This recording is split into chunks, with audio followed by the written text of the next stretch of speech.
Bejn Jannar u Awwissu li għadda aktar minn 800 persuna ġew imwiedba wara li nqabdu jarmu skart illegali waqt li 648 minnhom ġew imħarka.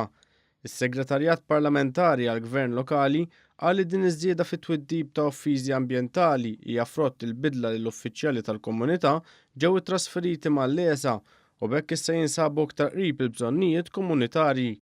Żied jingħad li wara ftehim bejn il-Kunsill Lokali ta' San Pawl il-Baħar u d-Diviżjoni tat-Tindif u Manutenzjoni 120 persuna ġew imwissija dwar offiżi ambjentali li minnhom tħarku 74. Iċ-ċermen tal-Lesa Rej Zammit qal li wieħed mill-persuni mħarka tressaq il-qorti wara li nqabad jarmi materjal fil-baħar. Hemm multi kbar, pereżempju anke ftit tal-ġimgħat ilu fejn kellna persuna għamlet offiża kbira fejn anke ħafret itri u intafal materjal fil-baħar. Il-gwardjani ħadu azzjoni mill-ewwel, tantu hekk li anke tressaq il-qorti u weħel l-ikbar multa li jista' jieħel li kienet il-fuq xi 2500 euro.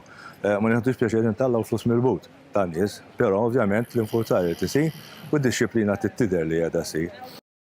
Dan fil-waqt li permezz ta' ftehim li sar dan ix-xahar, kull filgħodu qed ikunu assenjati żewġ uffiċjali tal-Aġenzija u 2 mid-Diviżjoni tat-Tindif u l-Manutenzjoni biex jinfurzaw il-liġi ambjentali.